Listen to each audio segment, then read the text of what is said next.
نکاح کرنے سے رزق میں برکت ہوتی ہے،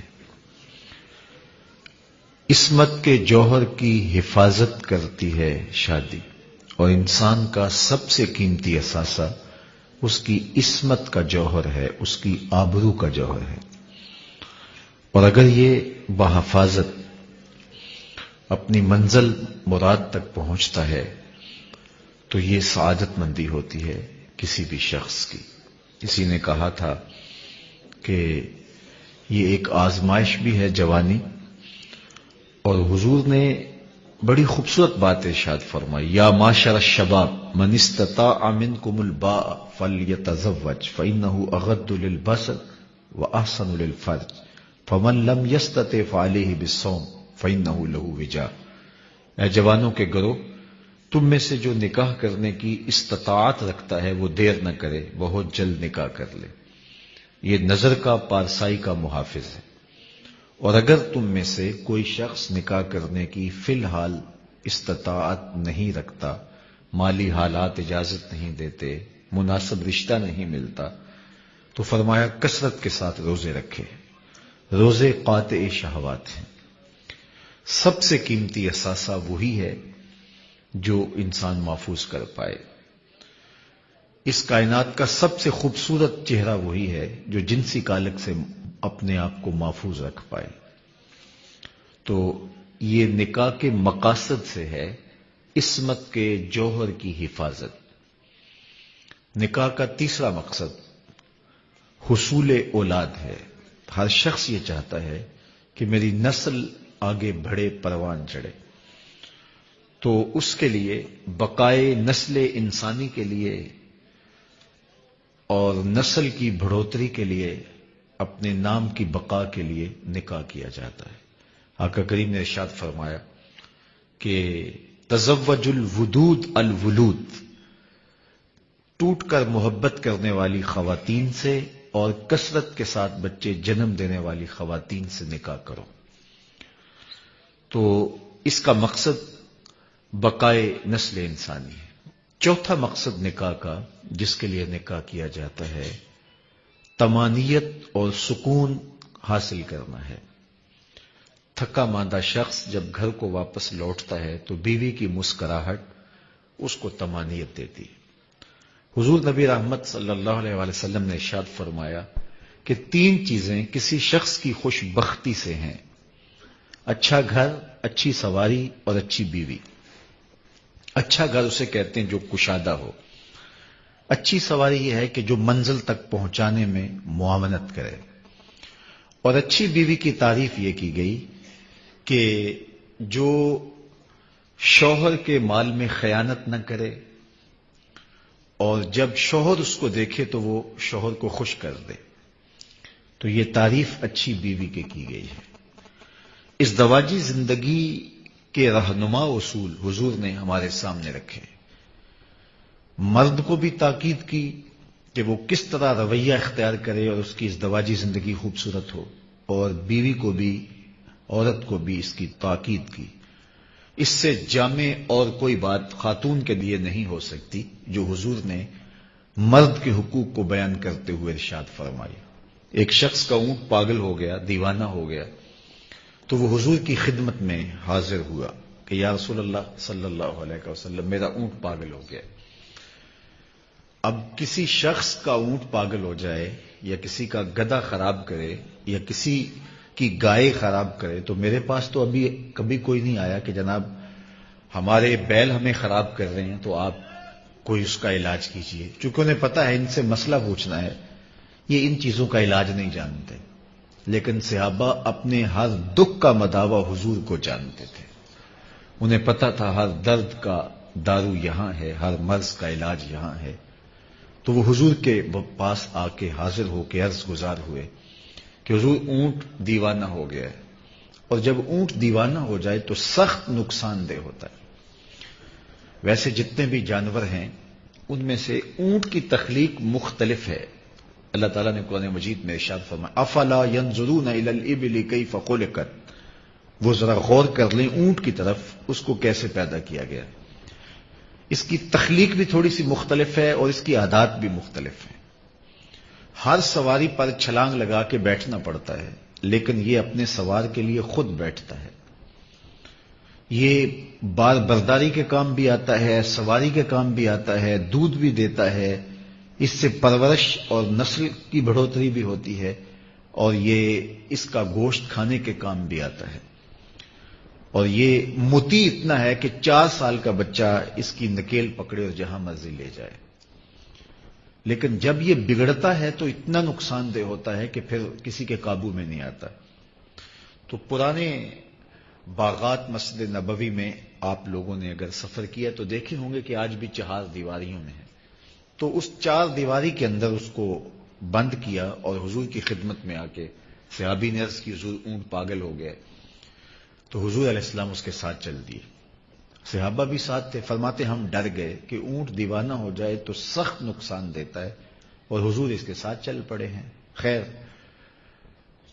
اطاعت و انقیاد کا تقاضا بھی یہی تھا، ہم حضور کے ساتھ گئے۔ جب دروازہ کھولا باغ کا اور حضور داخل ہوئے، دوسرے کنارے اونٹ تھا تو وہ دوڑتا ہوا آیا۔ تو کہتے ہم ڈرے، لیکن جو ہی وہ قریب آیا تو اس نے اپنی پیشانی حضور کے قدموں میں رکھ دی اور سجدہ ریز ہو گیا۔ تو صحابہ کی زبان سے برجستہ جو جملہ نکلا وہ یہ تھا، نحنو احق ان نسجد للنبی صلی اللہ علیہ وآلہ وسلم، حضور ہمارا بھی جی چاہتا ہے کہ ہم آپ کو سجدہ کریں۔ اونٹ ہو کے آپ کو سجدہ کر رہا ہے تو ہم تو سینے میں دھڑکتا ہوا دل رکھتے ہیں، تو ہماری پیشانیاں بھی آپ کے لیے جھک جائیں۔ اگرچہ یہ تہجد کا سجدہ تھا جس کی اجازت مانگی، سجدہ تعبدی عبادت کا سجدہ کبھی کسی شریعت میں جائز نہیں رہا، اور نہ صحابہ اس کی اجازت مانگ سکتے تھے۔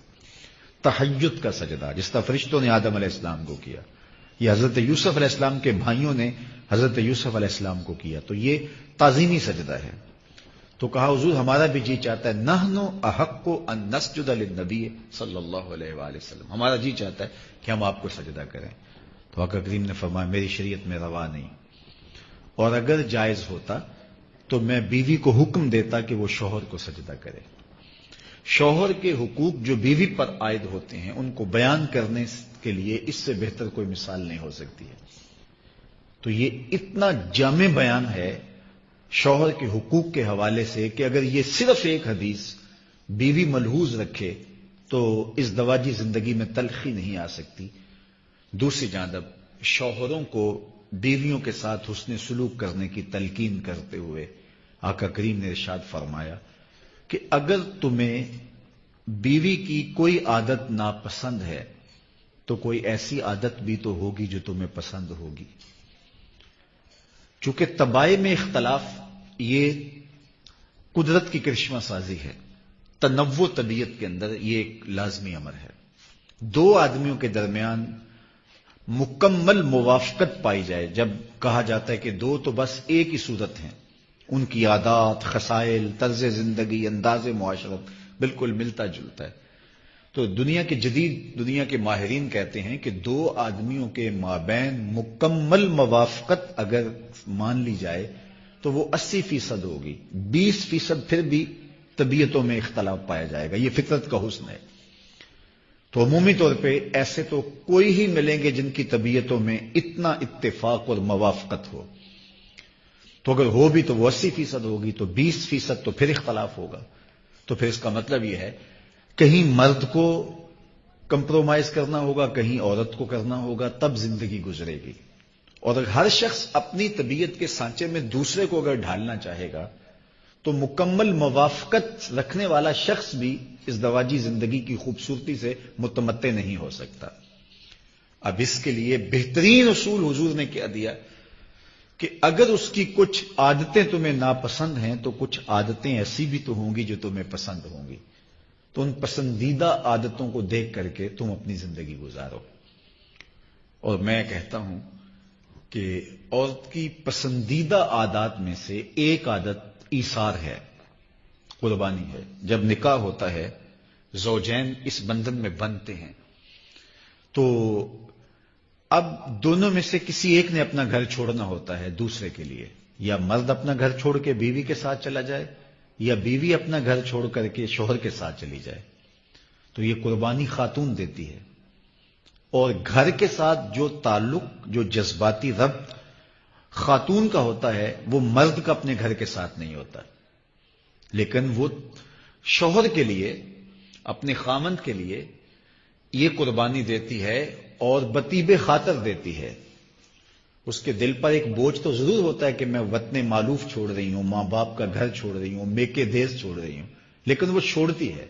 یہ ایثار کا جذبہ اگر شوہر اس پہ نظر رکھے اور اس پہ نگاہ رکھے کہ اس نے میرے لیے سب کچھ چھوڑا ہے، تو اس کی بہت ساری چیزیں برداشت کرنے کی سکت پیدا ہوگی، اور اس دواجی زندگی میں خوبصورتیاں پیدا ہوں گی اور جمال پیدا ہوگا۔ تو یہ ایک ایسی جامع بات ہے جو شوہروں کو بتا کر کے حضور نے ان کو اچھی ازدواجی زندگی کی بنیاد رکھنے کی تلقین کی، اور یہ بھی ارشاد کر دیا کہ اگر تم 100% چاہو اپنی مرضی کے مطابق ڈھالنا تو یہ نہیں ہو سکے گا۔ فرمایا عورت ٹیڑھی پسلی سے پیدا کی گئی ہے، اس کو بالکل سیدھا کرنا چاہو گے تو ٹوٹ جائے گی، اور اگر یوں ہی پڑا رہنے دو گے تو ٹیڑھی کی ٹیڑھی رہے گی۔ تو ساری زندگی مرد کے ہاتھ میں عورت کی تربیت کا جوہر ہے، تو ساری زندگی اس کو جو ہے وہ اسے کچھ نہ کچھ کہنا ہی پڑتا ہے، لیکن اس کی نزاکت کا، اس کی طبع کی لطافت کا اس کو خیال رکھنا پڑتا ہے۔ حضرت انجشہ رضی اللہ تعالی عنہ سواریوں کو ہانک رہے تھے اور خواتین ان کے اوپر بیٹھی تھی، تو انہوں نے ذرا تیز ہانک دیا۔ تو جب سواریاں تیز چلنے لگی تو حضور نے آواز دے کے کہا، انجشہ ذرا سواریوں کو آہستہ کرو، نازک آبگینے ہیں، کہیں ٹوٹ نہ جائیں۔ تو یہ وہ تعلیمات ہیں ہمارے دین نے ہمیں دی۔ عورت کی لطافتیں، اس کی طبیعت اور مزاج کی خوبصورتی اور اس کی ادائیں، اس کی عشوہ و ناز، یہ عورت کا جمال، عورت کا حسن ہے۔ اس حسن کو کبھی برباد نہیں ہونا چاہیے، اور یہ مرد کے ہاتھ میں جوہر ہے، کہیں ایسا نہ ہو کہ اس کی ان نزاکتوں کو برباد کر کے اس کی خوبصورتی زائل کر دے۔ اس کی خوبصورتی اس میں ہے، اور مرد کو یہ اچھا لگے گا اگر یہ چیزیں قائم رہیں۔ تو میرے اور آپ کے آقا مولا نے اس دواجی زندگی کی خوبصورت بنیاد رکھی۔ بیوی کو ایک جملہ ارشاد کر کے شوہر کے حقوق بیان کیے کہ اگر اللہ کے علاوہ کسی اور کے لیے سجدہ روا ہوتا تو میں شوہر کے لیے سجدے کی اجازت اور حکم مرحمت کرتا، اور اسے کہا کہ اگر اس کی تمہیں بہت ساری عادتیں ناپسند بھی ہوں تو ایک عادت تو ایسی ہوگی جو تمہیں پسند ہوگی۔ تو یہ وہ ازدواجی ربط ہے، جو رشتہ ہے، جو ایک خوبصورت ازدواجی زندگی کی بنیاد ہے۔ میرے پاس اتنا وقت نہیں ہے کہ اس موضوع پہ تفصیل سے کچھ کہوں، لیکن ایک بات میں کہنا چاہتا ہوں، میاں بیوی کا باہمی ارتباط اور ان کا باہمی محبت کا ربط اور قلبی، ذہنی، فکری موافقت ایک اچھی اولاد کی ضمانت ہے۔ جب زوجین کے مابین فکری ہم آہنگی نہیں ہوگی، قلبی موافقت نہیں ہوگی، الجھاؤ پیدا ہو جائے گا۔ دنیا کے کسی ماہر سے پوچھ لیں کہ کبھی اولاد کی وہ تربیت نہیں ہو سکتی، اولاد خراب ہو جائے گی۔ تو اگر طبیعت میں کوئی اختلاف بھی ہو تو اس کو اولاد سے پوشیدہ رکھنا چاہیے، اور تاکہ جو ہے وہ ایک سالے نسل کی نشت اور نہضت ہو سکے۔ آج اس موقع پر ولیمے کے لمحے ہیں، تو میں اس نوبیاہتا جوڑے کے لیے اور ان دو خاندانوں کے لیے اور تقریب میں موجود سب لوگوں کے لیے دعا گو ہوں۔ اللہ ہم سب کو اس دواجی زندگیوں کا جمال عطا فرمائے، اور عزیزم اویس کو، ان کی اہلیہ محترمہ کو، ان دونوں کے خاندانوں کو اللہ اپنی خاص امان میں رکھے۔ اللہ ان کے دلوں میں موافقت، موانست، الفت، محبت اور رافت کے جذبے فروغ پذیر فرمائے۔ ہر طرح کی ناچاکی، نا اتفاقی، حتیٰ کہ غلط فہمی سے بھی انہیں محفوظ فرمائے۔ دونوں خاندانوں کی آنکھوں کو ٹھنڈک، دلوں کو قرار اور روحوں کو تسکین پہنچائے، اور ان کے مابین پہلے سے موجود دو خاندانوں کے درمیان جو محبت ہے، یہ نکاح اس کے ازدیاد کا سبب اور ذریعہ بنے۔ جتنے لوگ آپ تشریف لائے، اللہ سب کو خیر دے، سب کو برکتیں دے۔ ہمارے بیٹوں، ہماری بیٹیوں کے لیے اللہ صالح نیک رشتے نصیب فرمائے، جس سے ہمارے دلوں کو ٹھنڈک پہنچے، ہماری آنکھوں کو تسکین پہنچے۔ خوشی اور مسرت کے موقع پر میں ان دونوں خاندانوں کو مبارکباد پیش کرتا ہوں، اور اس شعر کے ساتھ اپنی گفتگو کا اختتام کرتا ہوں۔ مسرت شادمانی کے حسین لمحے مبارک ہوں، خدا آباد رکھے تا ابد حاصل رہیں خوشیاں۔ جی مجھے کچھ اور کہنے کے لیے منتظمین کی طرف سے عزیزم اویس بھائی کے والد بزرگوار کی طرف سے فرمایا گیا ہے، تو ویسے یہ میرا مزاج نہیں ہے لمبا خطاب کرنے کا، بالخصوص ایسی تقریبات میں۔ ہماری فقہ کا مسئلہ ہے کہ وَطَعَامٌ تَتُوقُ إِلَيْهِ النَّفْسُ، ایسا کھانا جس کی طرف طبیعت کا میلان ہو، اس کی موجودگی کے اندر اگر نماز جماعت کے ساتھ کھڑی ہو تو وہ جماعت ساقط ہو جاتی ہے۔ آپ پہلے کھانا کھائیں اور پھر اس کے بعد جا کے نماز پڑھ لیں، یعنی حضوری جماعت بھی شریعت ساقط کر دیتی ہے ایسے کھانے کے وقت جس کی طرف طبیعت کا میلان ہو۔ تو جب جماعت بھی ساقط ہو جاتی ہے تو میری تقریر ساقط کیوں نہیں ہوگی؟ لیکن چونکہ ان کا حکم ہے اس لیے میں چند لمحے کچھ اور اس عنوان سے گفتگو کر دیتا ہوں۔ جی اللہ آپ کو جزائے دے، کھانا بھی اس دوران میں لگ جائے گا اور انشاءاللہ ہماری گفتگو بھی میں تو اپنے حساب سے مکمل کر چکا، مزید زیادات کہہ لیجیے۔ اللہ آپ کو اپنی خاص رحمتوں اور کرم نوازیوں سے مالا مال فرمائے۔ اچھا، میں نے ابتدا میں ایک جملہ کہا کہ جو نکاح ہے اس کے جملہ مقاصد میں سے ایک مقصد عصمت کے جوہر کی حفاظت ہے، اور یہ بڑا بنیادی مقصد ہے نکاح کا۔ لہذا تقریب نکاح کا مرتب ہونا اور منظم ہونا اس طرح سے چاہیے کہ یہ تقاضا پورا ہو رہا ہو۔ چونکہ نکاح کا مقصد یہ ہے تو پھر تقریب نکاح ایسی نہیں ہونی چاہیے کہ جس سے یہ تقاضا منہدم ہو جائے۔ آج کل ہماری شادیاں، ہمارے بیاہ اور ہماری تقریبات جس طرح بے حیائی، حیا باختگی اور بے شرمی کا مرقع بن گئی ہیں، اور اس کو فیشن کا نام دے دیا جاتا ہے، یا خوشی کا موقع ہے تو کوئی حرج نہیں ہے یہ کہہ کر کے اس کی اجازت فراہم کر لی جاتی ہے، جبکہ یہ شادی کے بنیادی مقصد کے ہی برعکس چیز ہے، جبکہ شادی کا مقصد عصمت کے جوہر کی حفاظت ہے۔ تو یہ ایک بدبختی ہے جو شادیوں کے اندر در آئی ہے، اور جس کے نتیجے کے اندر ہماری ازدواجی زندگیوں سے برکت اٹھ جاتی ہے۔ جس کام کا آغاز ہی شریعت بیضا کی مخالفت اور اقدار عالیہ کا ذبح کرنے کے بعد ہی جس کا آغاز ہوگا، تو اس میں برکات کبھی بھی پیدا نہیں ہو سکتی۔ بعد میں لوگ یہ کہتے ہیں کہ ہم نے تو اتنی خوشیوں سے، اتنے چاؤ سے شادی کی، لیکن اس کی خوشیاں ہمیں نصیب نہیں ہو سکی۔ تو وہ اس لیے نہیں ہو پاتی کہ اس سے برکت کو ہم زائل کر دیتے ہیں اور برکت ختم کر بیٹھتے ہیں، اور اس کا سبب یہ ہے۔ تو یہ بات ذہن میں رکھیے کہ خوشی ہو یا غم کا مرحلہ، ہمیں کسی موقع پر بھی شریعت سے تجاوز کرنے کی سرے منہ بھی اجازت نہیں ہے۔ خوشی کے موقع پر بھی ہم شریعت بیضا کی مطابقت میں زندگی گزاریں گے، غم کے موقع پر بھی شریعت بیضا کی مطابقت میں ہم زندگی گزاریں گے۔ یہ نہیں ہے کہ ایک موقع ہمیں اجازت دے دی جائے اور دوسرا موقع ہے اس وقت ہم مستحبات اور مباحات کا خیال بھی رکھتے رہیں۔ غم کے موقع پر ہم ہر چیز کا خیال رکھیں، جو چیزیں اباحت کی حد تک ہیں یا استحباب کے زمرے میں آتی ہیں ہم ان کا بھی خیال رکھیں۔ میں نے ابھی تک کسی کو نہیں دیکھا کہ اس نے اپنے مردے کو کفن دیا ہو تو سفید رنگ سے علاوہ کسی اور رنگ کا کفن دیا ہو، کسی نے سیاہ کفن ڈال دیا ہو یا اور کسی رنگ کا کفن ڈال دیا ہو۔ حالانکہ کفن تو کسی بھی رنگ کا ہو سکتا ہے، لیکن مستحب یہ ہے کہ سفید رنگ کا کفن ہو۔ فرمایا اپنی مسجدوں کو زینت سفید رنگ سے دو اور اپنے مردوں کا کفن سفید رنگ کا ڈالو، تو مستحب یہ ہے۔ لیکن اگر کسی نے کسی اور رنگ کا کفن ڈال دیا تو شرم جائز ہوگا، لیکن آج تک ایسا میں نے آج تک نہیں دیکھا، شاید آپ نے بھی نہ دیکھا ہو، چونکہ فوتگی کا موقع ہے اور ہم ایک استحباب کا بھی اتنا لحاظ رکھتے ہیں۔ اور شادی کے موقع پر صرف بعض تقاریب میں تو صرف نکاح ہوتا ہے جو شریعت کے ضابطوں کی مطابقت میں ہوتا ہے، باقی سب کچھ ہماری یہ علاقائی رسم ہے، یہ خاندانی رسم ہے، یہ جو ہے وہ سسرالی طرف سے آنے والی رسم ہے، یہ ہماری گلی کی ہے، یہ بچیوں کی رسم ہے، یہ دولہا کے دوستوں کی رسم ہے. تو ہم نے سب کچھ دائیں بائیں سے جمع کر کے اور بہت ساری چیزیں ہم ہندوستانی تہذیب سے لے کر کے اپنے نکاح کے اندر اس کو ایک مغلوبہ بنا لیتے ہیں. اور وہ چیزیں جن سے شریعت نے دو ٹوک منع کیا ہے اور واضح اور دو ٹوک روک دیا ہے، اور اس کو ہم شامل کر کے اس کو شادی کی خوشی قرار دیتے ہیں.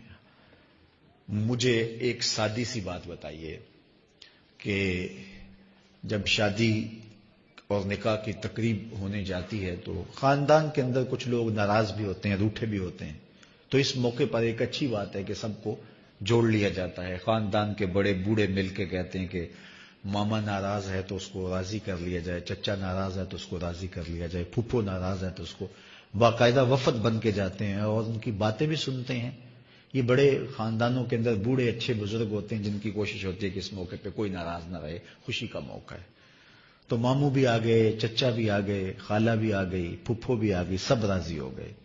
ناراضگیاں دیر سے چل رہی تھی لیکن شادی ہے، خوشی کا موقع ہے. سب کہتے ہیں خوشی نہیں ہوگی اگر یہ نہیں ہوں گے. پھپھو نہیں ہوگی تو باپ کے چہرے پہ خوشی نہیں ہوگی، ماموں نہیں ہوگے تو ماں کے چہرے پہ خوشی نہیں ہوگی. تو سب کو راضی کر لیا لیکن کسی نے نہ سوچا کہ اللہ رسول کو بھی راضی کر لیں.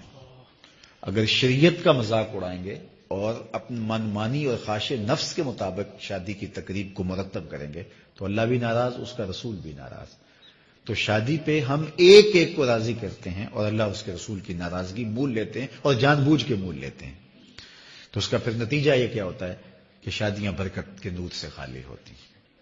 تو اس لیے شادی ہو یا غم، خوشی کا موقع ہو یا مرحلہ مرگ، ہر موقع پہ میں شریعت بیضا کی حاکمیت کو تسلیم کرنا چاہیے. ظفر اسے آدمی نہ جانیے چاہے جتنا بھی ہو، صاحب فہم و ذکا، جسے عیش میں یاد خدا نہ رہی، جسے تیش میں خوف خدا نہ رہا. عیش کی زندگی ہو یا تیش کی، خوشی کا موقع ہو یا مرحلہ غم، ہر موقع پہ شریعت بیضا کے دامن کو مضبوطی سے تھامنے کی ہمیں تلقین کی گئی ہے. تو مجھے اس بات کی قلبی مسرت ہو رہی ہے کہ ولیمے کے اس موقع پر کوئی ایسا انداز اختیار کرنے کی بجائے مدح رسالت مآب صلی اللہ علیہ وسلم کے پھول پیش کیے گئے، تلاوت کلام مجید کی جولانیاں اور اس کی نورانیت اور اس کا نور بانٹا گیا، اور حضور علیہ الصلوۃ والسلام نے جو ہمارے لیے رہنما اصول بتائے ہیں، اور یہ مواقع ہوتے ہیں کہ ان مواقع پر یہ سب کچھ بتایا جائے. یہ جو خطبہ نکاح ہے اس میں یہ احکام ہی ہیں نکاح کے حوالے سے، ان کے آپس میں ذمہ داریاں کیا ہیں، فرائض کیا ہیں، ترغیب نکاح ہے، یہ ساری چیزیں خطبہ نکاح کے اندر ہوتی ہیں. لیکن وہ چونکہ عربی میں ہوتا ہے اور ہم نہیں جان پاتے، تو یہ ایک اچھا اہتمام ہے کہ اس موقع پر یہ کچھ چیزیں سننے کو ہمیں میسر آئیں. اللہ تعالی جل شانہ اپنی خاص کرم نوازیاں ہم سب کی زندگیوں میں اتار دے. وآخر دعوانا ان الحمدللہ. اویس بھائی کو اپنی خاص عنایات نصیب کر دے، اپنی خاص کرم نوازیوں کے حساب میں اور رحمتوں کے ہجوم میں رکھنا. ان کی ازدواجی زندگی خوشیوں اور برکتوں سے مالا مال